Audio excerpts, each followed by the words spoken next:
Bonjour à tous, je m'appelle Georges Labrec. Aujourd'hui, je vais vous présenter une méthode infaillible pour gagner à la bourse. Cette méthode s'appuie sur des principes solides et éprouvés pour maximiser vos chances de succès dans le monde complexe des investissements boursiers. Ensemble, nous allons explorer des stratégies claires et efficaces qui vous aideront à faire des choix éclairés et rentables. Suivez-moi pour découvrir comment transformer vos investissements en véritables gains. L'idée principale ici est de suivre la tendance plutôt que d'essayer de prédire l'avenir du marché. En effet, le succès en bourse ne vient pas d'une intuition ou d'une prédiction, mais d'une approche structurée qui réduit le risque tout en maximisant les opportunités d'entrée sécurisées. L'analyse technique joue un rôle essentiel, elle transforme le bruit et l'incertitude du marché en signaux clairs, permettant de prendre des décisions concrètes. Georges Labrec a mis au point un système qui élimine la spéculation émotionnelle en la remplaçant par des règles mécaniques, rigoureuses et répétables. Ainsi, en suivant la tendance établie avec discipline, on peut gérer efficacement le risque et améliorer ses chances de succès en bourse. L'analyse technique repose sur 3 piliers essentiels.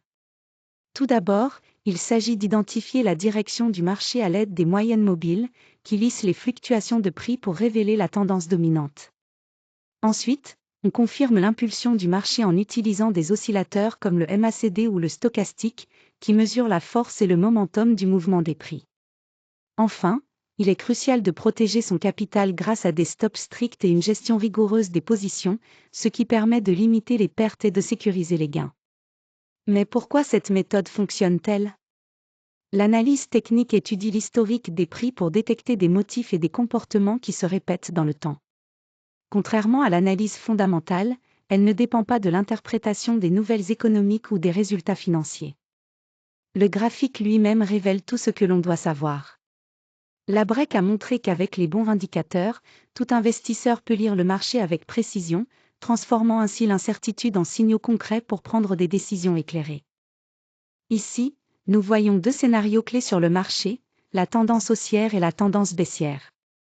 Lorsque le prix est au-dessus des moyennes mobiles, cela indique une tendance haussière. Dans ce cas, les corrections à la baisse ne doivent pas être perçues comme des signaux pour sortir du marché, mais plutôt comme des opportunités d'achat. En revanche, lorsqu'on observe une tendance baissière, le prix passe en dessous des moyennes mobiles. Dans cette situation, la patience est essentielle, il faut attendre une confirmation claire de retournement avant d'envisager une position longue. Le principe fondamental ici est de toujours suivre la tendance, c'est la règle d'or.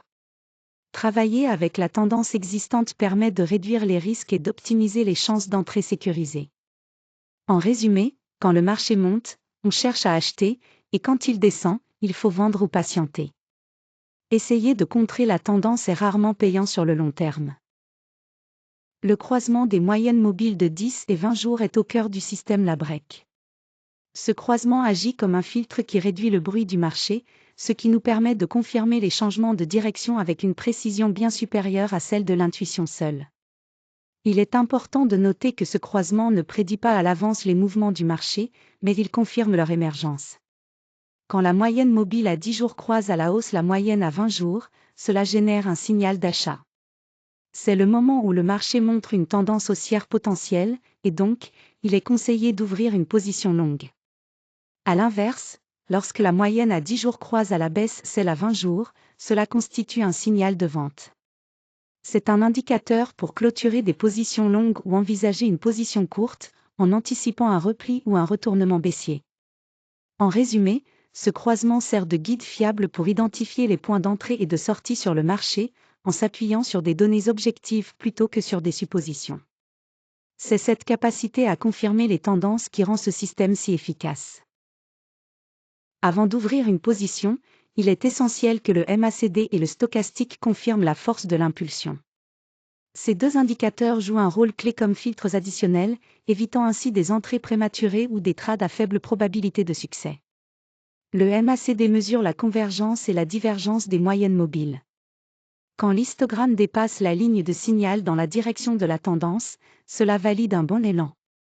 De plus, si une divergence apparaît entre le prix et le MACD, cela peut annoncer un changement de tendance à venir. Le stochastique, quant à lui, indique si le prix se situe en zone de surachat ou de survente.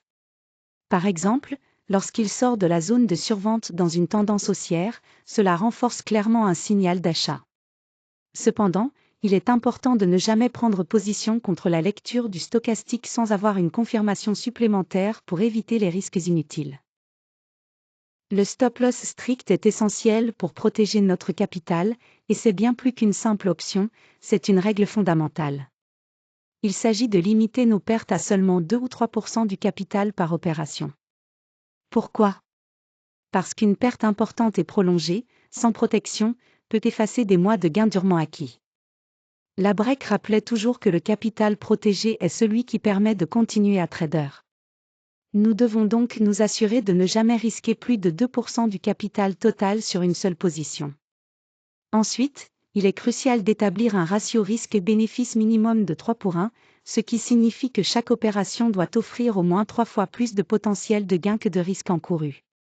Enfin, et c'est impératif, le stop-loss doit être placé avant même d'ouvrir la position.